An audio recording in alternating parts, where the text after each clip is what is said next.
Copyright disclaimer under Section 107 of the Copyright Act 1976. Allowance is made for fair use for purposes such as criticism, comment, news reporting, scholarship, and research. Fair use is a use permitted by copyright statute that might otherwise be infringing. Non-profit, educational, or personal use tips the balance in favor of fair use. So hey guys, நான் தான் உங்க கூட பேசுகிறேன். இன்றைக்கி என்ன பார்க்க போகிறேன்னா, அதுக்கு முன்னாடி இந்த மாதிரி ஓட்டிங் லிஸ்ட்டில் வந்து ஃபஸ்ட்டு வந்து ஹீரோ எக்ஸ் எம்பரஸ் வந்து முடிஞ்சிருக்கோம். ஸோ சீசன் 1 முழுசாக முடிச்சிட்டேன். இன்றைக்கி என்ன பார்க்க போகிறோன்னா, ஹெல்மெட் த 4 செகண்ட் சைல்டு பார்க்க போகிறோம். அது சீசன் 1 ஃபஸ்ட்டு எபிசோட். இந்த எபிசோட் உங்களுக்கு பிடிச்சதா மறக்காம லைக் பண்ணி ஷேர் பண்ணி சப்ஸ்கிரைப் பண்ணுங்கள். ஃபஸ்ட்டு ஒரு 22 செகண்ட் மட்டும் பாருங்கள். அதுவும் எக்ஸப்ட் போட்டு பாருங்கள், நல்லாயிருக்கும். ஏன்னா அது கொஞ்சம் வேறு மாதிரி எடிட் பண்ணியிருக்கேன்.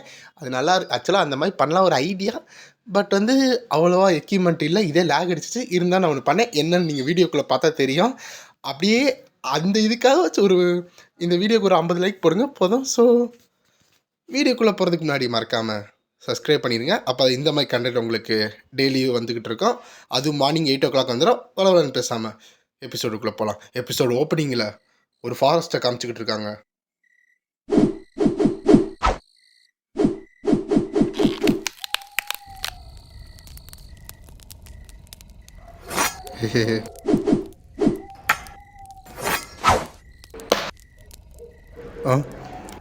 நான் இங்கே இருக்கேன்.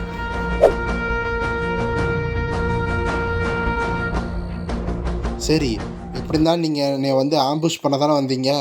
அப்போது உங்களை கொலை பண்ணுறதுக்கும் எனக்கு உரிமை இருக்குல்ல, கரெக்டு தானே அப்படின்னு நம்ம ஹீரோ கேட்டுக்கிட்டு இருக்கு. இது என்னோட செல்ஃப் டிஃபென்ஸ் தான் அப்படின்னு சொல்லி பக்கத்தில் இருக்க ஒரு கிளையை உடைக்கிற கிளையை வந்து ஹேரோவில் மாட்டிக்கிட்டு இந்த அசாசனுக்கு எதிராக வந்து அந்த ஏமை வச்சுக்கிட்டு இருக்கான் நம்ம ஹீரோ. இருக்கிற எல்லா அசாசனும் என்ன ஒரு மர கிளையா, இதை வச்சு உடச்சிருவானா, இதை வச்சு நம்மளை கொலை பண்ணிடுவானா, இதை வச்சு நம்மளை கொலை பண்ணிடுவானா அப்படி எல்லாரும் சிரிச்சுக்கிட்டு இருக்காங்க. தம்பி என்ன விளாண்டுக்கிட்டு இருக்கியா? அப்போ அந்த நெத்திலேயே அந்த மரக்கிளை வந்து அப்படியே மோதுது. அந்த இடத்துல அவன் இறந்து போகிறான். அப்படியே அவன் கீழே கொஞ்சம் கொஞ்சமாக விழும்போது மற்ற எல்லா அசாசினும் அவனை பார்த்துக்கிட்டு இருக்காங்க. இது இது என்ன நடக்குது அப்படின்னு எல்லோரும் ஷாக் ஆகிட்டு இருக்காங்க. அப்போ மற்ற அசாசின் வந்து அந்த பையனை பார்த்துக்கிட்டு இருக்காங்க. அப்போது அங்கே இருக்க ஒருத்தர் வந்து என்னது அப்படின்னு வந்து அவன் பார்த்துக்கிட்டு இருக்கும்போது நம்ம ஹீரோ இன்னொன்று ஆரோ ஏம் பண்ணிகிட்டு இருக்கான். அது அவனோட ஆரா வச்சு நம்ம ஹீரோ 1 அப்படின்னு சொல்கிறான். அந்த ஒரு ஆரோ வந்து டேரெக்டாக அங்கே போய் பயந்துக்கிட்டு இருக்கிறவனை வந்து அப்படியே நெஞ்சில் கொழுந்துக்கிட்டு போயிட்டுருக்கு. அப்புறம் 2ன்னு சொல்கிறான். பார்த்தா பக்கத்தில் ஒருத்தன் பயந்துக்கிட்டு இருக்கான், அவனும் அந்த இடத்துல சாவுறான். இன்னொன்று 3, 4 அப்படின்னு சொல்லும்போது ஒரு ஆளாக செத்துக்கிட்டு இருக்காங்க. அப்போ கடைசி இன்னொன்று கிளை எடுக்கும்போது அந்த ஃபஸ்ட்டு ஒருத்தன் சிரித்து அந்த பிளேடை தூக்கி போட்டிருப்பான்ல, அவன் என்ன சொல்கிறான், இரு நான் சரண் அடிச்சிடுறேன், என்னை எதுவும் பண்ணாத அப்படின்னு வந்து அவன் சொல்லிகிட்டு இருக்கான். அப்போ நம்ம ஹீரோ வந்து அதெல்லாம் ஒருத்தவங்களை கொலை பண்ணுறதுக்கு முன்னாடி நீ பார்க்கணும். நீ எப்போ ஒருத்தவங்களை கொலை பண்ண வரியோ அப்போயே நீ சாவறதுக்கு ரெடியாக இருக்கணும். அப்போ நம்ம ஹீரோ சொல்லி ஆரவை இழுத்துக்கிட்டு இருக்கான். அப்போ அதை விடும்போது அது ஃபோர்ஸ்ஃபுல்லாக வந்து அவனையும் வந்து சாவடிக்குது. அவனோட கடைசி நிமிஷத்தில் என்ன எப்படி இது நடந்துச்சு அப்போ நான் யோசிச்சுக்கிட்டு இருக்கான். அப்படியே அவன் இறந்து போய்கிட்டு இருக்கான். இந்த சைடு நம்ம ஹீரோ இந்த இடத்துல எந்த ட்ரெஸ்ஸும் இல்லையா அப்போ நம்ம ஹீரோ பார்த்துக்கிட்டு இருக்கான். அப்போ அவன் கொஞ்சம் போராக இருக்கிற மாதிரி இருக்குது. டாரன், நீங்கள் எனக்கு சொன்ன மாதிரி இந்த உலகத்தில் எல்லாமே டிஃப்ரெண்ட்டாக இருக்குன்னு சொன்னீங்க, ஆனால் அப்படி ஹீரோ சொல்லிட்டு அந்த இடத்த விட்டு ஜம்ப் பண்ணுறான். இந்த ஹியூமன் வேர்ல்டு ரொம்ப போர் அடிக்குது அப்படின்னு சொல்கிறாங்க. அதோடு இந்த இடத்த கட் பண்ணுறாங்க. அப்படியே இந்த சைடு பார்த்தா ஒருத்தர் என்ன சொல்கிறாருன்னா, பல்லாயிரம் வருஷம் முடிஞ்சானோ இந்த இடத்துல டீமன் கிங்கோட ட்ரேஸ் நம்மளுக்கு எங்கேயுமே கிடைக்கல அப்படின்னு சொல்லிட்டு இருக்காங்க. இன்னும் ஒருத்தர் வந்து என்ன சொல்கிறாருன்னா, நீ அந்த ஃபாரஸ்ட் ஆஃப் ரூட்டை பற்றி பேசுகிறியா? அதாவது வாழ்ந்துக்கிட்டு இருக்கிற மிருகங்கள்லாம் டிமானிக் எனர்ஜி இருக்கும், அதனால இங்கே இருக்க பேரியரை தாண்டி வர முடியாது. அதே மாதிரி தான் பல்லாயிரம் வருஷமும் அந்த பேரியரை தாண்டி வரல. ஸோ அதனால என்ன இப்போ விஷயம் அப்படின்னு ஒருத்தர் கேட்டுக்கிட்டு இருக்காங்க. ஆனால் அந்த ஃபாரஸ்ட்டை சுற்றி டிமானிக் எனர்ஜி இருக்கிற காரணத்தினால் அங்கே யாருனாலே வந்து உள்ளே பூந்து போக முடியாது. அதனால ஒரு ப்ராப்ளமாக இருக்கலாம். அதாவது அந்த இடத்த சுற்றி பெரிய லேண்ட் இருக்கும். நம்ம கிங்டம் இருக்கிற இடம் வந்து ஒரு சின்ன இடமா, அது பக்கத்தில் இருக்க லேண்டையும் போய் வந்து சொந்தம் கொண்டாட முடியாது. அதுக்கு காரணம் அங்கே இருக்கிற டிமானிக் எனர்ஜி அப்படின்னு சொல்லும்போது இன்னொருத்தர் வந்து ஆமாம் கரெக்ட் அப்படின்னு சொல்லிக்கிட்டு இருக்காங்க. ஸோ இந்த இடத்துல ஒரு பெரிய மீட்டிங் போயிட்டுருக்கு. ஓ, அப்போனா அந்த டிமானிக் எனர்ஜி இருக்கிற ஃபாரஸ்ட்டில் யார் போனாலும் திரும்பி உயிரோட வரமாட்டாங்க. அப்போ நம்ம இங்கே இருக்கிற மக்களை அங்கிட்ட அமுச்சு விட்டு அவங்கள சாவ வைக்கலாமே அப்படின்னு சொல்லிக்கிட்டு இருக்காரு ஒருத்தர். எல்லோரும் வந்து ஷாக்காகி பார்த்துக்கிட்டு இருக்காங்க. அப்படின்னு பார்த்துட்டு இருக்கும்போது ஆமாம், ஏன்னா இந்த இடத்துல எக்கச்சக்கமான பேர் நம்மளுக்கு வந்து தொந்தரவு கொடுத்துக்கிட்டு இருக்காங்க. அது போக அந்த இடத்துலையும் வந்து உயிரோட வந்ததுக்கு சரித்திரமே கிடையாது. அதனால இது ஒரு நல்ல ஐடியா தான். இதை நம்ம உடனே ப்ரொசீட் பண்ணோம் அப்படின்னு எல்லாரும் சொல்லிக்கிட்டு இருக்காங்க. எல்லாரும் அதுக்கு வந்து அக்ரி பண்ணிக்கிட்டு இருக்காங்க. அப்போ அந்த மீட்டிங் முடிச்சதுக்கு அடுத்து வேணாம் வேணாம் வேணாம் என்னை எடுங்க வேணாம் அது என்னோட பாவப்பட்ட குழந்தை எடுக்காதீங்க என்னை எடுக்காதீங்க அப்படின்னு வந்து ஒரு வாய்ஸ் வந்துக்கிட்டு இருக்கு. அப்போ அங்கே இருக்கிற ஒரு நைட் வந்து நீங்கள் இந்த இடத்த விட்டு போங்க, இந்த குழந்தை வந்து டார்க்னஸ் ஆஃப் சீடோட சேர்ந்து பிறந்திருக்கு அப்படின்னு சொல்கிறாங்க. அப்போ அந்த இடத்துல அந்த குழந்தைய வைக்கும்போது சுற்றி ஒரு கோல்டன் கலர் எனர்ஜி வந்துக்கிட்டு இருக்கு. இப்போயே ஆரம்பிப்போம் அப்படின்னு சொல்லும்போது வேணாம் வேணாம் அப்படின்னு யாரோ கத்திக்கிட்டு இருக்காங்க. அப்போ எல்லாரும் சேர்ந்து அங்கே வந்து ப்ரேயர் பண்ணிகிட்டு இருக்காங்க. அங்கே ப்ரேயர் பண்ணும்போது அந்த இடத்த சுற்றி டிவைன் லைட் வந்துக்கிட்டு இருக்கு. அப்போ ஒரு லேடி வந்து ரொம்ப அழுகுறாங்க, வேணாம் ஹெல்மெட் அப்படின்னு கத்திக்கிட்டு இருக்காங்க. அப்போ அந்த இடத்துல என்ன சொல்கிறாங்கன்னா, இந்த ரூட்ஸ் அதாவது இந்த மரத்தில் சுற்றி எக்கச்சக்கமான டிமானிக் எனர்ஜி இருக்குது. அதுக்குள்ளே யாராச்சும் போனாங்கன்னா உயிரோட வர்றதுக்கு சரித்திரமே கிடையாது.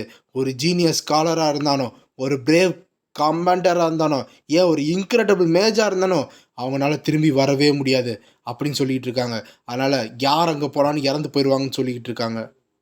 யாரோ அப்போ பேக்ரவுண்டில் ஒருத்தர் என்ன சொல்கிறான்னா, கிரிமினல்ஸ் எல்லாம் இந்த ஃபாரஸ்ட்டில் ஏதாச்சும் ஒரு இடத்துல டிவைன் மேஜிக்கை வச்சு டெலிபோர்ட் பண்ண வைப்பாங்க அப்படின்னு சொல்லிட்டு இருக்கும்போது அந்த குட்டி குழந்தைய வந்து டெலிபோர்ட் ஆகுற மாதிரி இருக்குது.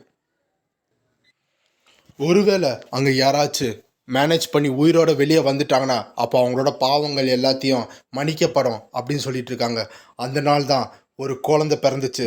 அது ஒரு சீட் ஆஃப் டார்க்னஸ். இந்த சீட் ஆஃப் டார்க்னஸ் தான் அந்த ஃபாரஸ்ட்டை சுற்றி இருக்குது. ஸோ அதே சீட் ஆஃப் டார்க்னஸ் ஒரு குழந்தைகிட்ட வரும்போது அது ஒரு பெரிய பாவப்பட்ட குழந்தைன்னு சொல்லி அந்த ஃபாரஸ்ட்டில் விட போகிறாங்க. அது பிறந்ததே அது ஒரு சாவுன்னு சொல்லிகிட்டு இருக்காங்க. பார்த்தா அது டெலிபோர்ட் ஆகி ஒரு இடத்துக்கு வருது. அந்த குழந்தை ரொம்ப பசியில் அழுதுகிட்டு இருக்கு.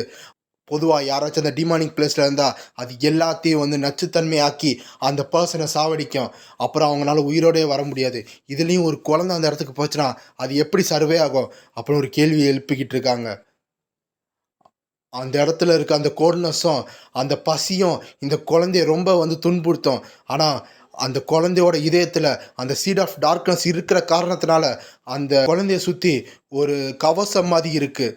அதை வந்து மற்ற பாய்சனஸ்லேருந்து காப்பாற்றிக்கிட்டு இருக்கு அப்படியே சொல்லி ஒரு 10 நாள் வந்து போய்கிட்டு இருக்கு. அந்த 10 நாள் கழித்து போகும்போது அந்த சைல்டு இன்னமும் சர்வே ஆகிட்டுருக்குன்னு சொல்கிறாங்க. அப்போ அந்த இடத்துல வந்து ஒரு சின்ன லைட் எனர்ஜி வந்து ஒரு உருவமாக டிரான்ஸ்ஃபர்மேஷன் ஆகுது. அதை பார்த்தா ஒரு பெரிய பேந்தர் மாதிரி இருக்குது. அந்த பேந்தர் அந்த குழந்தைய பார்க்குது. அப்போது அது கொடூரமாக கத்துது. அந்த பேந்தர் வந்து அந்த குழந்தைய சாப்பிட போகுதுன்னு எல்லாரும் பார்த்துக்கிட்டு இருந்தாங்க. ஆனால் அது சாப்பிடாம அந்த குழந்தைய தூக்குச்சு. அந்த நாள் அப்போ தான் அந்த குழந்தையோட விதி மொத்தமாக மாறப்பட்டுச்சு அப்படின்னு சொல்லி 10 வருஷத்தை கழித்து காமிக்கிறாங்க.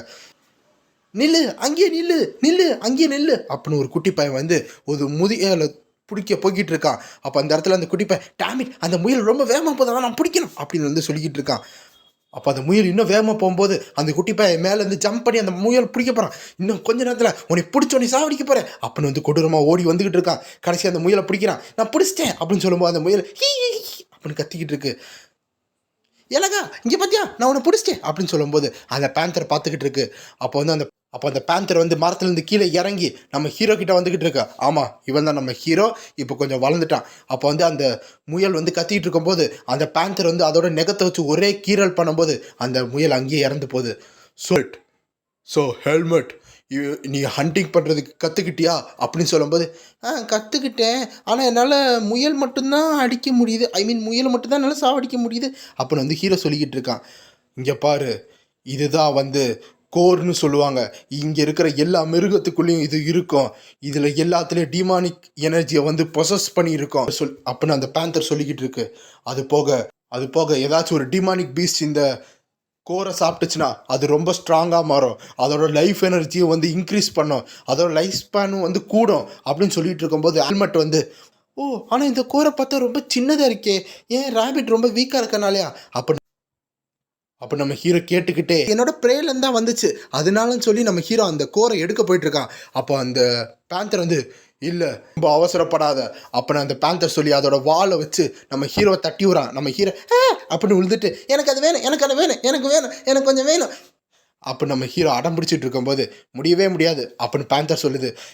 நீ வந்து வெறும் ஹியூமன் தான், நீ ஒன்றும் டிமானிக் பீஸ்ட் கிடையாது. அது போய் இதை நீ சாப்பிட்டா நீ டிமானிக் பீஸ்ட்டாக மாறிடுவ அப்படின்னு அந்த பேந்தர் எக்ஸ்பிளைன் பண்ணிட்டு இருக்கும்போது நம்ம ஹீரோக்கு நீ மட்டும் சாப்பிடலாம் நான் சாப்பிடக்கூடாதா அப்படின்னு கோபமாக இருக்கான். ஒருவேளை அந்த மாதிரி நீ சாப்பிட்டனா அப்போது இந்த ஃபாரஸ்ட்டை விட்டு உன்னால் எப்பவுமே நிரந்தரமாக போக முடியாது அப்படின்னு அந்த பேந்தர் சொல்லிக்கிட்டு இருக்கு. ரொம்ப ரெடிகுலஸாக இருக்குது அப்படின்னு ஹீரோ புலம்பிக்கிட்டு இருக்கான். அது போக நான் அது ஒன்றும் சாப்பிட்றக்கெல்லாம் வந்து நான் எடுக்கலை, நான் சும்மா என்கிட்டே இருக்கணும் தான் நான் எடுத்துக்கிட்டு இருக்கேன் அப்போ நம்ம ஹீரோ சொல்கிறான். ஒருவேளை அது போக நான் ஒரு வேளை சாப்பிட்டேன் என்னவா, நான் கொஞ்சம் ஸ்ட்ராங்காக வேணேன் அப்படின்னு ஹீரோ சொல்லிட்டு இருக்கும்போது, அது மட்டும் இல்லை, நான் வந்து ரொம்ப வீக்காக இருக்கேன், அதனால வந்து உன்னோட டெரிட்டரி விட்டு என்னால் எங்கேயுமே போக முடியல எல்கா அப்போ நம்ம ஹீரோ சொல்லிக்கிட்டு இருக்கான். அப்போ எல்கா வந்து பார்த்துக்கிட்டே வந்துட்டு இருக்காங்க. இதை வந்து நம்ம ஒயிட் பேந்தர்னு சொல்லாமல் இல்லை எல்கா சொல்லாமல் சொல்லுங்கள், நான் இப்போதைக்கு எல்கானே சொல்கிறேன். அப்போ எல்கா வந்து உன்னால் வெளியே போக முடியும் அப்படின்னு சொல்கிறான். அப்போ ஹீரோக்கு வெளியே போக முடியுமா, என்ன சொல்கிற, ஒன்றும் புரியல அப்போ நம்ம ஹீரோ கேட்கும்போது, அதாவது நான் என்ன சொன்னேன்னா உன்னால் இந்த இடத்த விட்டு வெளியே போக முடியும், அது இந்த ஃபாரஸ்ட் விட்டு வெளியே போக முடியும் அப்படின்னு அந்த எல்கா சொல்லிக்கிட்டு இருக்கு. நம்ம ஹீரோ வந்து அந்த முயலை வந்து ஒரு தூக்குற மாதிரி தூக்கிக்கிட்டு பார்த்துக்கிட்டு இருக்கான்.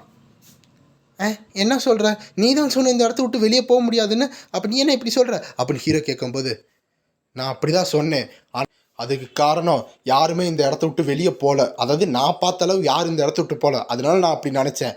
ஆனால் ஒருத்தர் என்கிட்ட என்ன சொன்னார்னா அது பாசிபிள் தான் அப்படின்னு சொல்லிக்கிட்டு இருக்காங்க எல்கா. அப்படியா அப்படியா யார் சொன்னா அப்படின்னு ஹீரோ கேட்கும்போது, அது ஒரு ஹியூமன், நான் அவனை வந்து முன்னாடியே மீட் பண்ணியிருக்கேன் அப்படின்னு சொல்லும்போது நம்ம ஹீரோக்கு ஹியூமனா அப்படின்னு நம்ம ஹீரோ கேட்குறான்.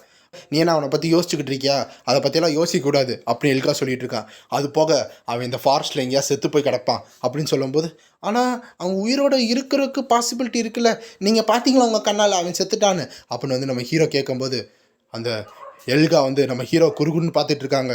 அப்போது அந்த உருவம் வந்து பெருசாக தெரியுது, அதாவது இதுக்கு முன்னாடி ஒரு ஹியூமன் வந்திருப்பாங்கன்னு சொன்னாங்களா, அந்த ஹியூமனை காமிச்சிக்கிட்டு இருக்காங்க. அது வந்து ஒரு ஓல்டு ஹியூமனு, ஆனால் அவனோட பாஸ்ட்டில் அவன் ஸ்ட்ராங்காக தான் இருந்தான் அப்படின்னு எல்கா எக்ஸ்பிளைன் பண்ணிக்கிட்டு இருக்காங்க. அது போக அந்த ஹியூமன் எவ்வளோ ஸ்ட்ராங்காக இருந்தாலும் பரவாயில்ல, அவன் ப்ரைமில் இருக்கிற அளவு தான் அவன் ஸ்ட்ராங்காக இருப்பான். அவன் வந்து வளர வளர வயசாகிட்டே இருக்கும், வயசானால் அவன் ரொம்ப வீக் ஆகிட்டே இருப்பான். அது போக இந்த டிமானிக் எனர்ஜியோட அவனால் வந்து வித்ஸ்டாண்ட் பண்ண முடியாது இந்த ஃபாரஸ்ட்டில். நீ வேற, ஏன்னா உன்ட்ட வந்து இந்த சீட் ஆஃப் டார்க்னஸ் இருக்கிறனால தான் நீ தப்பிச்சுக்கிட்டு இருக்க. அது போக நான் அவனை பார்த்து ரொம்ப நாள் ஆச்சு, அவனுக்கு இப்போது ப்ராபப்ளி 90 வயசு தாண்டி இருக்கலாம் அப்படின்னு எல்கா சொல்லிக்கிட்டு இருக்காங்க. ஆனால் நீங்கள் தானே சொன்னீங்க ஹியூமன் வந்து 100 வருஷத்துக்கு மேலே வாழ மாட்டாங்க, இல்லை அதுக்கும் கம்மியாக தானே வாழ்வாங்கன்னு சொன்னீங்க, அப்படி எப்படி நீங்கள் அந்த பர்சனை பார்த்தீங்க அப்படின்னு வந்து ஹீரோ கேட்குறான். இங்கே பாரு, நான் தான் உனக்கு சாப்பாடு கொடுத்தேன், நான் தான் உன்னை வளர்த்தேன், ஆனால் நீ என்னன்னா இந்த இடத்த விட்டு போகணும்னு நினச்சிக்கிட்டு இருக்கியா, எவ்வளோ சேம்லெஸ்ஸாக ஆக்ட் பண்ணிகிட்டு இருக்க அப்படின்னு எல்கா வந்து அவளோட வால்லேருந்து ஒரு கம்பை எடுத்து நம்ம ஹீரோ மண்டலில் அடிக்கிறாங்க. பட் நம்ம ஹீரோ வந்து அதுலேருந்து மிஸ் ஆகிறான். ஆனால் நீங்கள் தானே சொன்னீங்க நான் நல்லா வளர்ந்துட்டேன்னா நான் என்னோட வழியை பார்த்துக்கலான்னு, அப்படி ஹீரோ வந்து மிஸ் ஆகிட்டு தப்பிச்சிட்டு சொல்லிக்கிட்டு இருக்கான். அவன் இங்கே இருப்பானான்னு கூட தெரியாது அப்படின்னு வந்து அந்த பேந்தர் சொல்கிறான். ஆனால் அவன் இருக்கிற இடம் அவங்களுக்கு தெரியும்ல, நான் சரி அப்போ அவன் அங்கே இல்லைன்னா நான் திரும்பி வந்துடுறேன் அப்படின்னு ஹீரோ சொல்கிறானா. என்ன ஏதோ ஒன்று போ நீ சாவு அப்படின்னு வந்து பேந்தர் வந்து, அதாவது எல்கா வந்து கத்திக்கிட்டு இருக்கு. நம்ம ஹீரோக்கு நல்லது பண்ண அப்படி போனால் செத்துருவான்னு சொன்னதுக்காக அவன் கத்திக்கிட்டு இருக்கு அந்த பேந்தர். பட் நம்ம ஹீரோ வந்து அப்படியா அப்போ அந்த இடம் எங்கே இருக்குது அப்படின்னு நம்ம ஹீரோ கேட்கும்போது, அதுவும் அந்த ஈஸ்ட் சைடு தான் இருக்குது அப்படின்னு நம்ம எல்கா வந்து உளறி விட்டுறான். அப்போ நம்ம ஹீரோ அந்த இடத்துல இருந்து ஈஸ்ட் சைடா அப்படின்னு சொல்லிட்டு வேகமாக ஓடிக்கிட்டு இருக்கான். எல்கா அதை பார்த்துக்கிட்டு இருக்கான். என்னது அது போக நீ போய் செத்து விட்டானா, அது போக நீ செத்துட்டானா எனக்கு வந்து எந்த கவலையும் இல்லை அப்படின்னு நம்ம எல்கா வந்து ஹீரோ பயமுத்துறக்காக சொல்லிக்கிட்டு இருக்கு. ஆனால் வந்து நம்ம ஹீரோ வந்து அதை பற்றியெல்லாம் கண்டுக்காமல் வேகமாக போயிட்டுருக்கான், அந்த மனுஷனை போய் பார்க்க போயிட்டுருக்கான். ஆமாம் இப்போ தான் புரியுது, இப்போ தான் நான் யோசிக்கிறேன், இந்த ஃபாரஸ்ட்டில் இன்னொரு மனுஷன் இருக்கான், நான் போய் அவனை பார்ப்பேன் அப்படின்னு நம்ம ஹீரோ நினச்சிக்கிட்டு இருக்கான். அது போக அவன் ரொம்ப ஸ்ட்ராங்காக இருப்பானா, அவன்ட்டு சீட் ஆஃப் டார்க்னஸ் இல்லைன்னா அப்போ ரொம்ப தான் ஸ்ட்ராங்காக தான் இருப்பான் அப்படின்னு ஹீரோ நினச்சிக்கிட்டு இருக்கான். அது போக என்னை மாதிரி ஒரு ஹியூமன் நான் பார்க்க போய்கிட்டு இருக்கேன் அப்படின்னு வந்து ஹெல்மெட் வந்து சந்தோஷமாக போய்கிட்டு இருக்கான் அந்த இன்னொன்று ஹியூமனை பார்க்க. அதோட இந்த சாப்டர் முடியுது.